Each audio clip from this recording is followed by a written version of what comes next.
Hey fellow explorer, so you're taking the leap and planning a solo trip to Europe. That is awesome. Whether it's your first time traveling solo or you're already hooked on the freedom of solo adventures, one thing is for sure, your trip is going to be unforgettable. But let's be real, planning a solo trip is even more stressful because all the work is on yourself. Where do you stay? How do you stay safe? How do you plan your itineraries? And what do you need to know before you set off? I've taken dozens of solo trips in Europe, backpacking through Italy, discovering hidden gems in Scotland, weekends away in France, month-long trips, you name it. So in this video, I'm sharing my best insider tips and recommendations to help you plan your trip in confidence.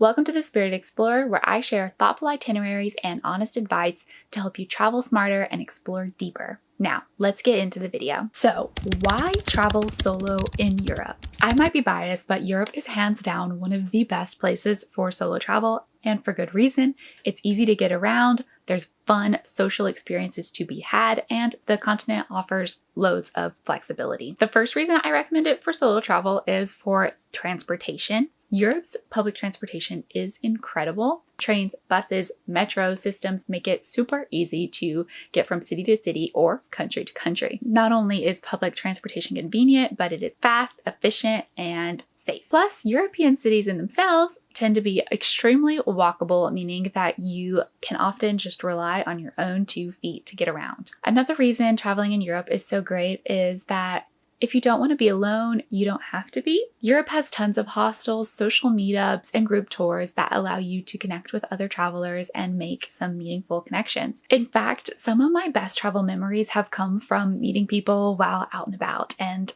we've still kept in touch and planned trips together to this day. But the best part of solo travel? Total freedom. Want to spend an entire afternoon at an art museum? Go right ahead. Want to do an afternoon nap in the park? No one's stopping you. It's your adventure.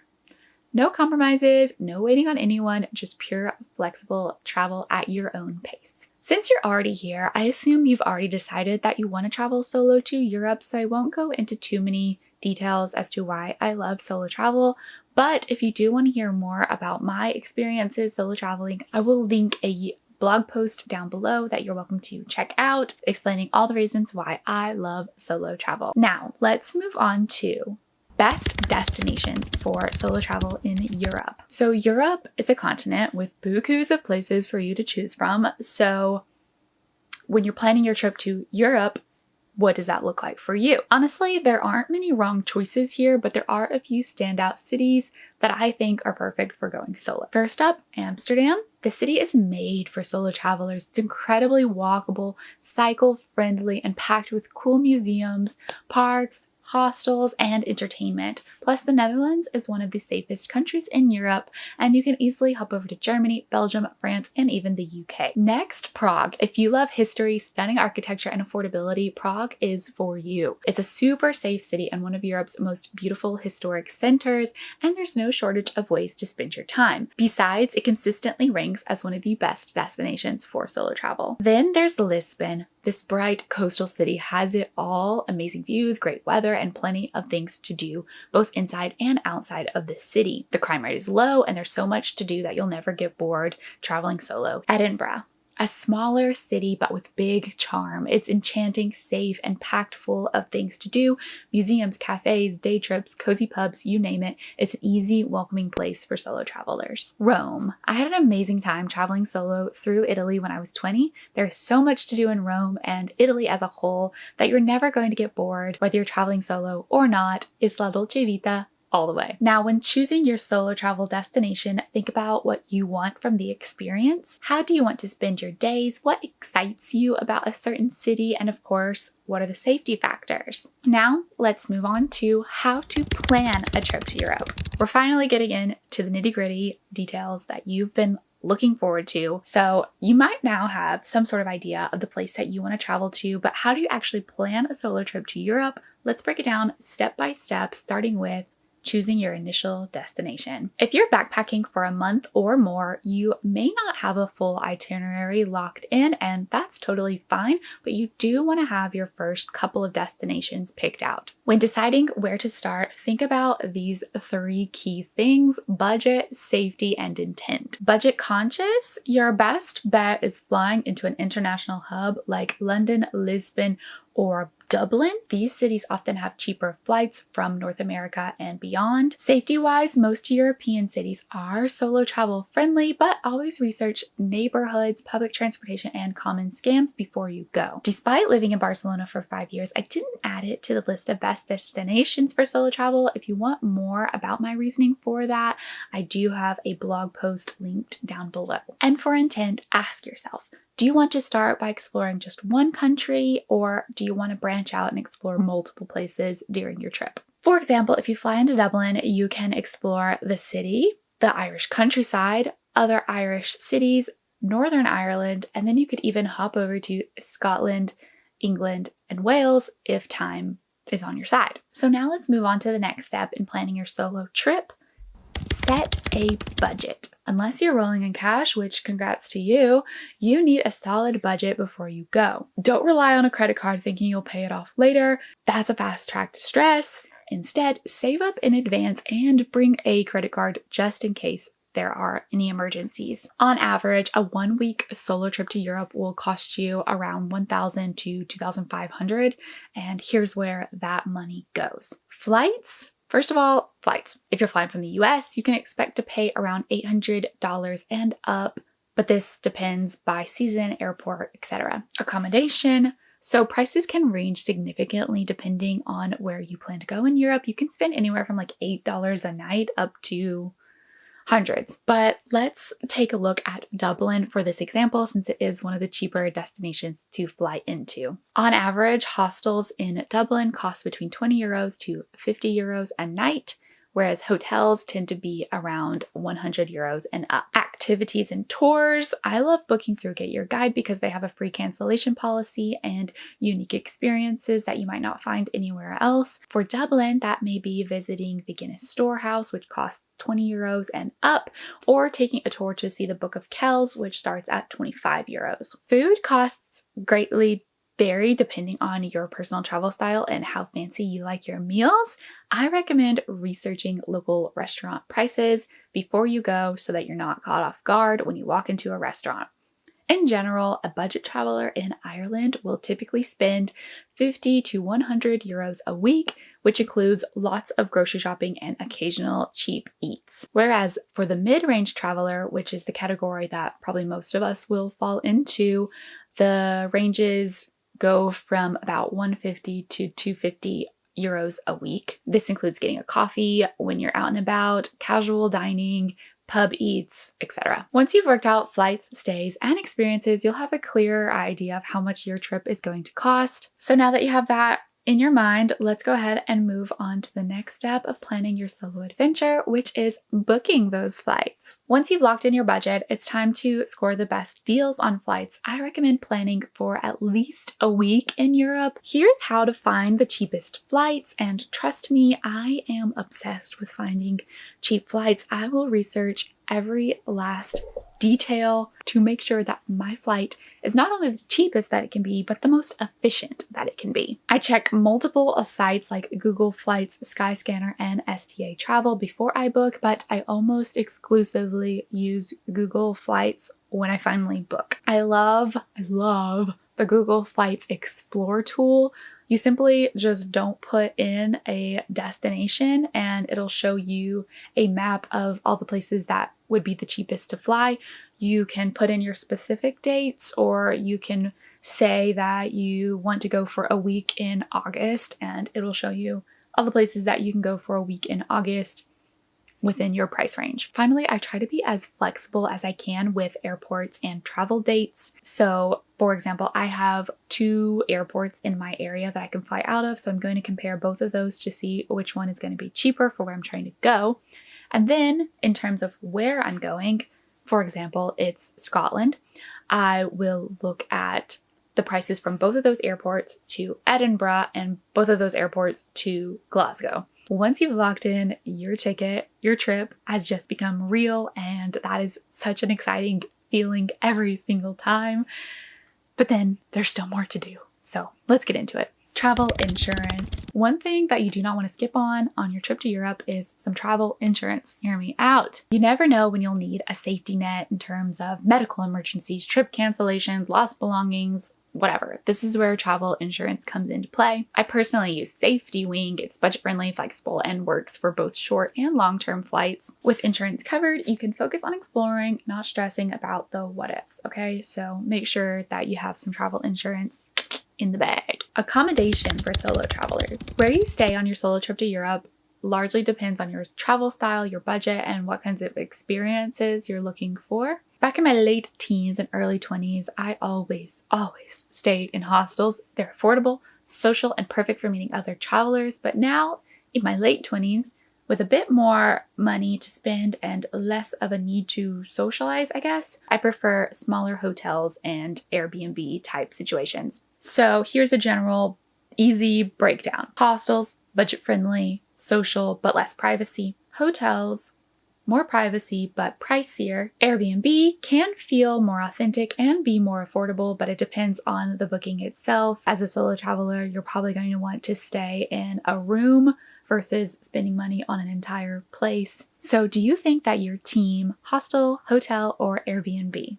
Let me know in the comments below. I'm always curious to know people's reasonings for how they decide to travel, like whether they're willing to share a 24-bed hostel in terms of saving $25 a night so that they can eat a fancy meal at the end of their trip. I don't know. You know, people always have fun reasonings for how they decide to travel, so let me know yours down below. Transportation in Europe. Once you're in Europe, getting around is so easy, but the best options depend on your budget, time, and travel style, so let's break it down. Trains, flights, or buses?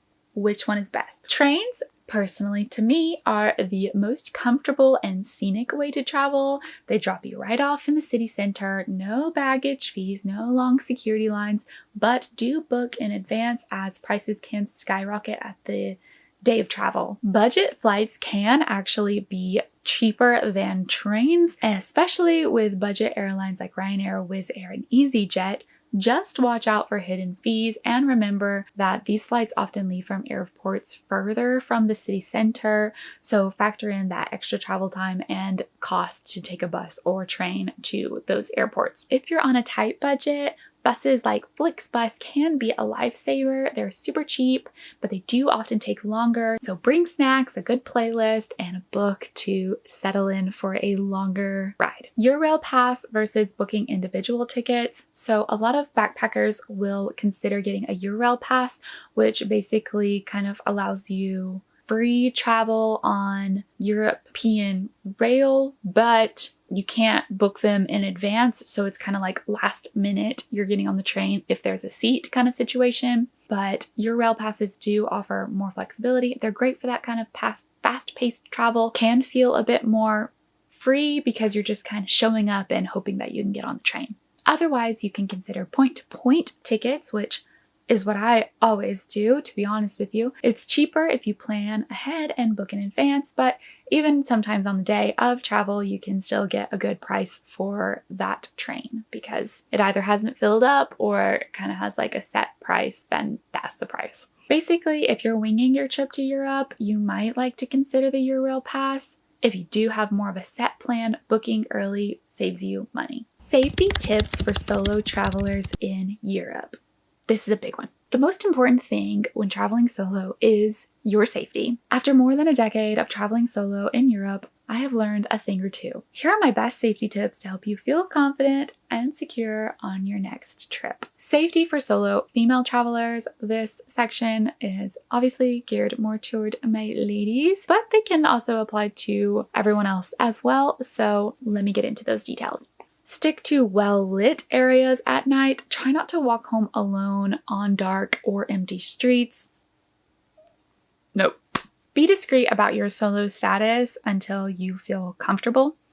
If someone asks, a little white lie like saying you're meeting friends or you're going back to your hotel to see your boyfriend can help push off any potential weirdos or uncomfortable situations. Keep someone in the loop, not that weirdo you just met, but a family member. Give them access to your digital location, whether that's like Find My Friends or whatever it's called, or allowing them to have location via WhatsApp, whatever it may be. Allow somebody to know where you are as you are out in the world, traveling new places by yourself.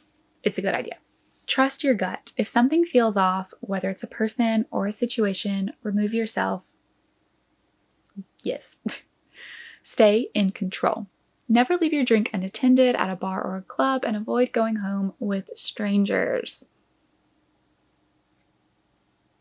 Just don't. Delay your social media updates. Posting in real time can make you an easy target, unfortunately. So instead, share your locations a day or two later.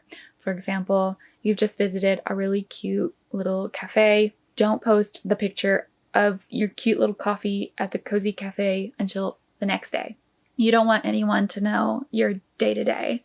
Avoiding common scams and pickpockets. This is a big one, particularly if you plan on visiting big cities like Paris, Barcelona, Rome, etc. Keep your phone secure. Avoid leaving it in your back pocket or anywhere it's easily accessible and visible. Watch out for distraction scams. Beggars and scammers come up with all sorts of little tricks, fake petitions, spilled change jars, or even a high five from a stranger.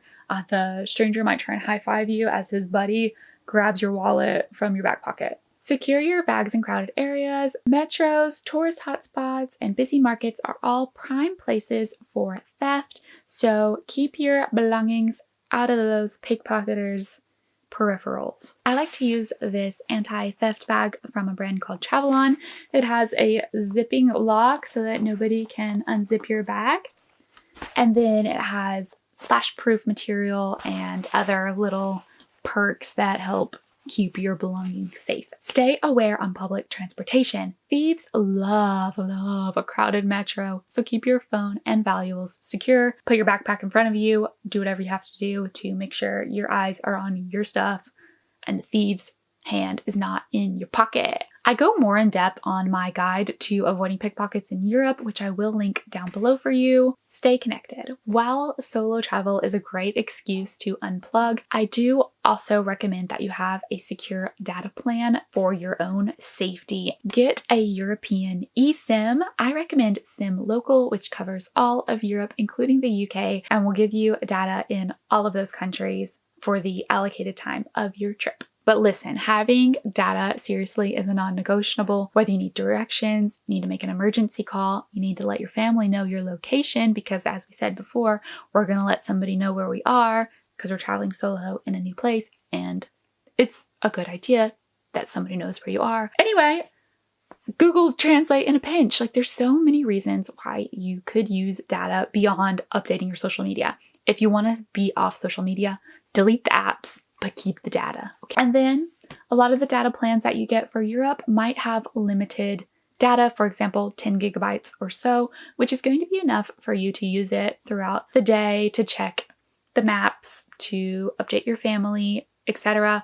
Maybe not streaming long YouTube videos or listening to music that's not downloaded. Maybe don't do that, but for the day-to-day stuff, you're going to be good to go on a smaller data amount, especially if you use your Wi-Fi wisely. Connect to Wi-Fi when you're at your hotel, a restaurant, a cafe. Some cities like Barcelona, for example, offer free city Wi-Fi. However, it can be a bit spotty and unreliable. How to meet people when traveling solo. As I say, traveling solo isn't the same as traveling alone. If you don't want to be alone on your trip to Europe, you don't have to be. There are so many opportunities to connect, network, and create connections with other travelers and locals as you go. If you are somebody who is trying to meet people while you are traveling solo, here are my recommendations to do so. stay in social accommodations. It's super easy to meet other travelers in hostels, especially the ones that have the co-living space, whether it's the kitchen or like a living room. But I've had the most luck in meeting people in the room that I'm staying in,